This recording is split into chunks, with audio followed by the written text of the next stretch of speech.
बरसों से रिश्ता तोड़ चुके मामा जी का अंजलि और मुकेश के घर आना उनकी बेचैनी का कारण बन गया। आखिर उनके अतीत का वह कौन सा सच था जिस पर पड़ा पर्दा मामा जी किसी पल उठा सकते थे। अंजलि ने सुबह उठते ही मुकेश को बताया कि रात जब वह सो चुके थे मामा जी का फोन आया था कि वे कल आ रहे हैं। मुकेश ये जानकर हैरान हो गया। सालों पहले जिस मामा जी ने उससे रिश्ता तोड़ लिया था वे अचानक यहाँ क्यों आ रहे हैं? क्या उन्हें हमसे कोई काम है या उनके दिमाग में फिर से टूटे हुए रिश्तों को जोड़ने की बात आ गई है? इसी उधेड़-बुन में पड़ा वह अतीत की यादों में खो गया। मुकेश को याद आया कि जब इंजीनियरिंग का कोर्स करने के लिए उसे दिल्ली जाना पड़ा था तो मम्मी पापा ने हॉस्टल में रखने के बदले उसे मामा के यहाँ रखना ज़्यादा बेहतर समझा था। उस समय मामा जी की शादी को 2 साल ही बीते थे। उनका एक ही बच्चा था। मुकेश ने इंजीनियरिंग पास कर ली थी, उसकी भी शादी हो गई। अब तक मामा जी के 3 बच्चे हो चुके थे, जबकि मुकेश की शादी को 5 साल बाद तक भी कोई बच्चा नहीं हुआ और मामी अगले बच्चे की तैयारी में थी। मुकेश एक बच्चे की गोद लेना चाहता था और मामा जी चाहते थे कि उनके आने वाले बच्चे को वह गोद ले। मामा के इस प्रस्ताव से मुकेश के माता पिता की भी सहमति थी, लेकिन मुकेश व अंजलि इस पक्ष में नहीं थे कि मामा के बच्चों को गोद लिया जाए। इस बात को लेकर मामा और भांजे के बीच का रिश्ता जो टूटा तो आज तक मामा ने अपनी शक्ल उनको नहीं दिखाई। मुकेश अपने एहसान का बदला चुकाने के लिए यह समझो रिश्ता बनाए रखने के बहाने से मामा के बच्चों को उपहार भेजता रहता था। मामा ने उसके भेजे महंगे उपहारों को कभी लौटाया नहीं, पर बदले में कभी धन्यवाद भी लिखकर नहीं भेजा। अतीत की यादों से निकलकर मुकेश तैयार होकर अपने दफ्तर चला गया। शाम को लौटा तो देखा अंजलि परेशान थी, उसके चेहरे पर अजीब सी मायूसी छाई थी। दोनों बेटों गगन और रजत को वहां न पाकर वह और भी घबरा गया। हालांकि मुकेश समझ रहा था, पर क्या पूछता, जवाब तो वह जानता ही था। अंजलि चाह रही थी कि वह दोनों बेटों को कहीं भेज दे ताकि मामा जी की नीयत का पता चल जाए, उसके बाद बेटों को बुलाए। मुकेश इसके लिए तैयार नहीं था। उसका मानना था कि बच्चे जवान हो रहे हैं, उनसे किसी बात को छिपाया नहीं जाना चाहिए। इसलिए अंजलि के लाख मना करने के बाद भी मुकेश ने गगन रजत को बता दिया कि कल यहाँ मेरे मामा जी आ रहे हैं। दोनों बच्चे पहले तो यह सुनकर हैरान रह गए। पापा के कोई मामा जी भी हैं, क्योंकि उन्होंने तो केवल दादाजी को ही देखा है, पर दादी के भाई का तो घर में कभी जिक्र भी नहीं हुआ। इसके बाद तो गगन और रजत ने अपने पापा के सामने प्रश्नों की छड़ी लगा दी। मामा जी का घर कहाँ है, उनके कितने बच्चे हैं, क्या क्या करते हैं, क्या मामा जी के बच्चे भी आ रहे हैं, आदि आदि। मुकेश बेहद संभल कर बच्चों के हर सवाल का जवाब देता रहा। अंजलि परेशान हो बेडरूम में चली गई। अंजलि और मुकेश दोनों ही रात भर सोचकर परेशान रहे कि पता नहीं मामा जी क्या करने आ रहे हैं और कैसा व्यवहार करेंगे। सुबह अंजलि ने गगन और रजत को यह कहकर स्कूल भेज दिया कि तुम दोनों की परीक्षा नजदीक है, स्कूल जाओ। इधर मुकेश मामा जी को लेने स्टेशन गया, उधर अंजलि दोपहर का खाना बनाने के लिए रसोई में चली गई। अंजलि ने सारा खाना बना लिया, लेकिन मामा जी को लेकर वह अभी तक नहीं लौटा। वह अभी यही सोच रही थी कि दरवाजे की घंटी घनघना उठी और इसी के साथ उसका दिल धक से कर गया। मुकेश ही था, पीछे पीछे मामा जी अकेले आ रहे थे। अंजलि ने उनके पाँव छुए। मामा जी ने हालचाल पूछा, फिर आराम से बैठ गए और सामान्य बातें करते रहे। उन्होंने चाय पी, खाना खाया। कोई लड़ाई वाली बात ही नहीं, कोई शक की बात नहीं लग रही थी। ऐसा मानो कि उनके बीच कभी कोई लड़ाई थी ही नहीं। अंजलि जितना पहले डर रही थी उतना ही वह अब निश्चिंत हो रही थी। खाना खाकर बिस्तर पर लेटते हुए मामा जी बोले, पता नहीं क्यों कुछ दिनों से तुम लोगों की बहुत याद आ रही थी। जब रहा नहीं गया तो बच्चों से मिलने चला आया। सोचा इसी बहाने यहाँ अपने राहुल के लिए लड़की देखनी है, वह भी देख आऊँगा। फिर हंसते हुए बोले, आधा दर्जन बच्चे हैं, अभी से शादी करना शुरू करूँगा तभी तो रिटायर होने तक सबको निपटा पाऊँगा। अंजलि ने देखा कि मामा जी की बातों में कोई बैर भाव नहीं था। मुकेश भी अंजलि को देख रहा था, मानो कह रहा हो, देखो हम बेकार ही डर रहे थे। अरे तुम्हारे दोनों बच्चे कहाँ हैं, क्या नाम है उनके? गगन और रजत। मुकेश बोला, स्कूल गए हैं, वे तो जाना ही नहीं चाह रहे थे, कह रहे थे मामा जी से मिलना है, इसलिए कार से गए हैं ताकि समय से घर आ जाएं। अच्छा, तुमने अपने बच्चों को गाड़ी भी सिखा दी? Very good. मेरे पास तो गाड़ी है ही नहीं, बच्चे सीखेंगे क्या? शादी ही कर लूँ यही गनीमत है। मैं तो कॉन्वेंट स्कूल में भी बच्चों को नहीं पढ़ा सका, अगर तुम मेरे को भी पढ़ा। मामा जी इतना कहकर रुक गए, पर अंजलि और मुकेश को हंसता चेहरा बुझ सा गया। अंजलि वहां से उठकर बेडरूम में चली गई। कब आ रहे हैं बच्चे? मामा जी ने बात पलट दी। आने वाले होंगे। मुकेश इतना ही बोले थे कि घंटी बज उठी। अंजलि दरवाजे की तरफ लपकी। गगन रजत थे। मामा जी आ गए। दोनों ने अंदर कदम रखने से पहले ही माँ से पूछ लिया और कमरे में कदम रखते ही पापा के साथ एक अजनबी को बैठा देखकर उन्हें समझते देने लगी कि यही है मामा जी। नमस्ते मामा जी। दोनों ने उनके पैर छुए। मुकेश ने हंस के कहा, मामा जी मेरे बेटे गगन और रजत हैं। वाह कितने बड़े लग रहे हैं दोनों। कद में बाप से ऊंचे निकल रहे हैं और शक्लें भी इनकी कितनी मिलती हैं। इसके आगे मामा जी नहीं बोले। मामा जी मैं आपके लिए आइसक्रीम लाया हूँ। मम्मी ये लो ब्रिक। गगन ने अंजलि को ब्रिक पकड़ा दी। अच्छा तुम्हें कैसे पता कि मामा जी को आइसक्रीम अच्छी लगती है? मुकेश ने पूछा। पापा आइसक्रीम किसे अच्छी नहीं लगती? गगन बोला। अंजलि ने सबको प्लेटों में आइसक्रीम पकड़ा दी। उसके बाद मामा जी ने दोनों बच्चों से पूछा शुरू किया कि कौन सी क्लास में पढ़ते हो, क्या क्या पढ़ते हो, किस स्कूल में पढ़ते हो और वह क्या क्या खाते हो। बस मामा जी अब आप आराम कर ले। अंजलि ने उठते हुए कहा। गगन रजत तुम दोनों कपड़े बदल लो, मैं तुम्हारे कमरे में ही खाना लेकर आती हूँ। मामा जी आप यहीं रहेंगे ना हमारे साथ? गगन ने उठते उठते पूछा। हाँ 3-4 दिन तो रहूंगा ही। अंजलि के साथ गगन और रजत अपने बेडरूम की तरफ बढ़े। अंजलि रसोई में जाने लगी तो मामा जी ने मुकेश से कहा, गगन को ही अडॉप्ट किया था ना तुमने? मुकेश शक पका गया। दोनों को देखने पर बिल्कुल नहीं लगता कि इनमें एक गोद लिया है। मामा जी ने फिर बात दोहराई। मामा जी ये आप क्या कह रहे हैं? मुकेश ने हैरत से मामा जी को देखा। आपको ऐसा नहीं बोलना चाहिए, वह भी बच्चों के सामने।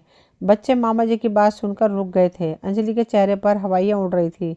गगन तो सनी रह गया। रजत को जैसे होश सा आया। मम्मी मामा जी किसकी बात कर रहे हैं? कौन गोद लिया है? अंजलि तो मानो भूत सी खड़ी रह गई थी। सालों पहले कहे गए मामा जी के शब्द गैर गैर होते हैं अपने अपने। मैं ऐसा साबित कर दूंगा। उसकी समझ में आ रहे थे तो इतने सालों बाद मामा जी इसलिए मेरे घर आए हैं कि मेरा बसा बसाया संसार उजाड़ दे। गगन अभी तक खामोश मामा जी को ही देख रहा था। अंजलि को जैसे होश आया। कुछ नहीं बेटे, किसी और गगन की बात कर रहे हैं। तुम अपने कमरे में जाओ। मुकेश के पांव जड़ हो गए थे। अरे अंजलि बेटे तुमने गगन को बताया नहीं कि इसको तुम अनाथ आश्रम से लाई थी? उसके बाद रजत पैदा हुआ था। मामा जी रहस्य में मुस्कान के साथ बोले। ये आप क्या कह रहे हैं मामा जी? मुकेश विचलित होते हुए बोला। देखो मुकेश, आज नहीं तो कल किसी न किसी तरह गगन को सच का पता चल ही जाएगा। तो फिर तुम क्यों छिपा रहे हो इसको? गगन जहाँ खड़ा था वहीं बुत की तरह खड़ा रह गया। पर उसके आंखें भर आईं क्योंकि मम्मी पापा भी मामा जी को चुप कराने की ही कोशिश कर रहे थे। यानी वह जो कुछ कह रहे थे वह सच। रजत है हैरान परेशान सबको देख रहा था। गगन पलटकर अपने बेडरूम में चला गया। रजत उसके पीछे पीछे चला गया। पूरे घर का माहौल पल भर में बदल गया था। कपड़े बदलकर गगन सो गया। उसने खाना भी नहीं खाया। मम्मी गगन रोए जा रहा है। आज वह दोस्तों से मिलने भी नहीं गया। पहले कह रहा था कि मुझे एक पेपर लेने जाना है। अंजलि की हिम्मत नहीं हुई गगन से कुछ भी पूछे। रात के खाने के लिए अंजलि नहीं चाहा कि गगन व रजत मामा जी के पास बैठकर खाना खाएं।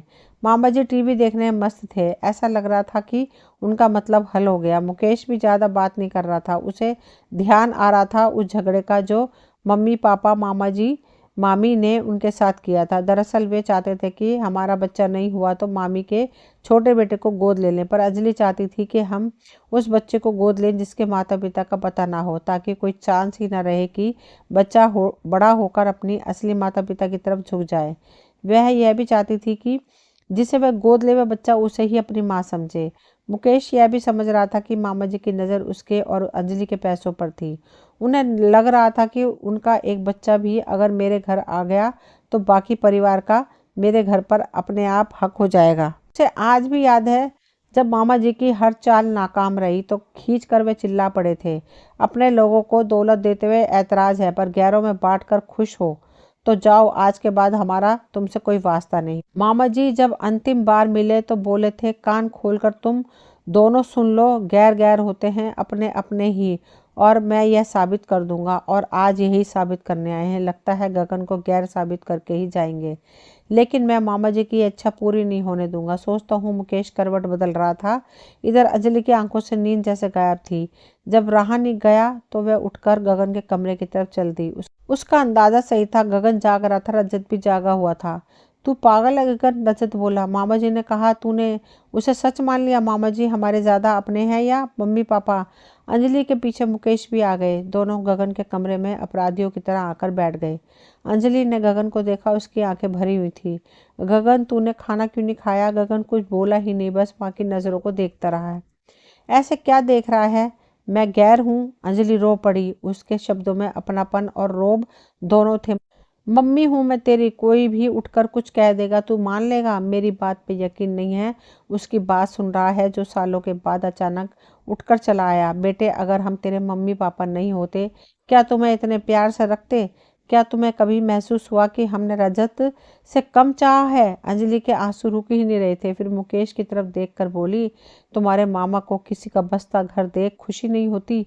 कहीं भी उल्टी सीधी बातें बोलने लगते हैं, मालूम नहीं कब जाएंगे।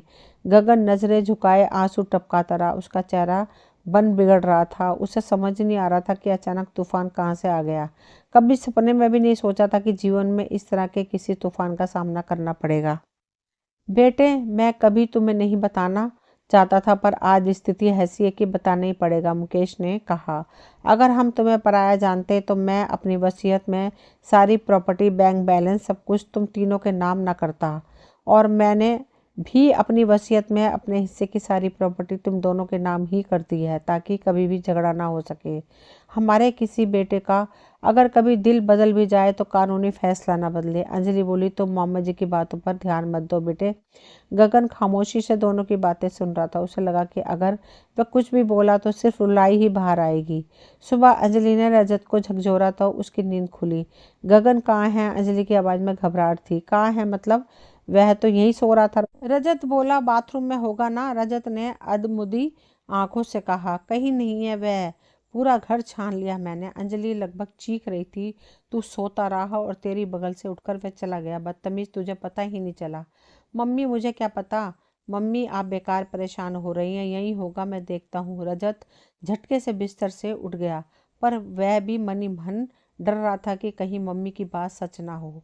कहीं घूमने निकल गया होगा, आज रविवार जो है, आ जाएगा। मुकेश ने अंजलि को बहलाया, पर वह जानता था कि वह खुद से भी झूठ बोलकर तसल्ली दे रहा है। अंजलि का देर से मन में रुका गुबार सहसा फूट पड़ा। वह फफक पड़ी। उसका मन किया कि मामा जी को कहे कि हो गई तसल्ली, पड़ गई दिल में ठंडक, साबित कर दिया तुमने, अब जाओ यहाँ से, दफा हो जाओ।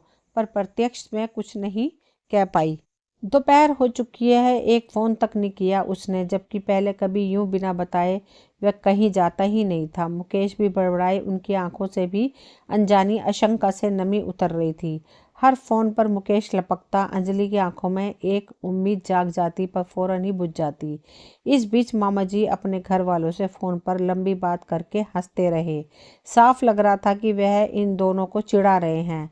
अंधेरा हो गया। रजत लौटा, पर खाली हाथ। उसका चेहरा उतर गया था। वह सोच रहा था कि गगन कितना बेवकूफ़ है, कोई कुछ कहेगा तो हम उसे सच मान लेंगे। तभी मामा जी की आवाज़ सुनाई दी, आजा आजा मेरे बेटे, आजा बैठ।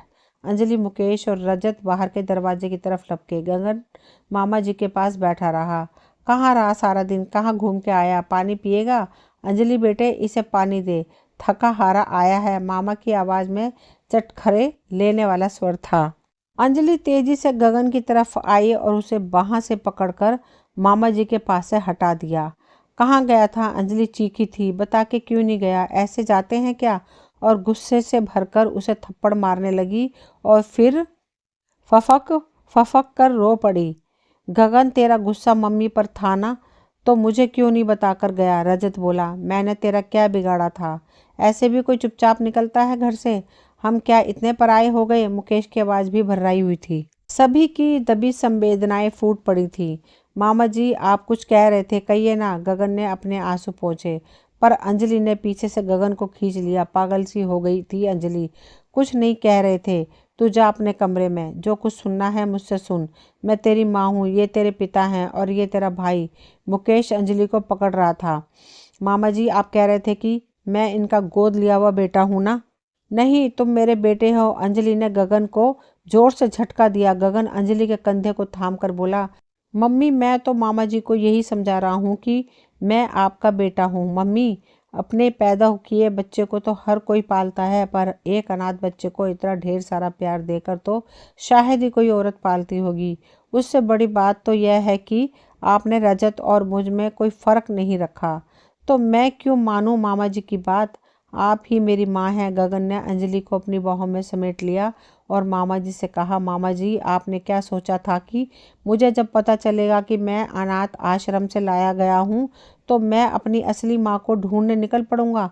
मामा जी, क्यों ढूंढूं मैं उस औरत को जिसको मेरी ज़रूरत कभी थी ही नहीं? उसने मुझे पैदा करके मुझ पर एहसान नहीं किया, बल्कि मम्मी पापा ने मुझे पाला पोसा, मुझे नाम दिया, मुझे भाई दिया, मुझे एक घर दिया, समाज में मुझे एक जगह दी। इनका एहसान मान सकता हूँ मैं, वरना आज मैं सड़ रहा होता किसी अनाथ आश्रम के मैले कुचैले कमरों में।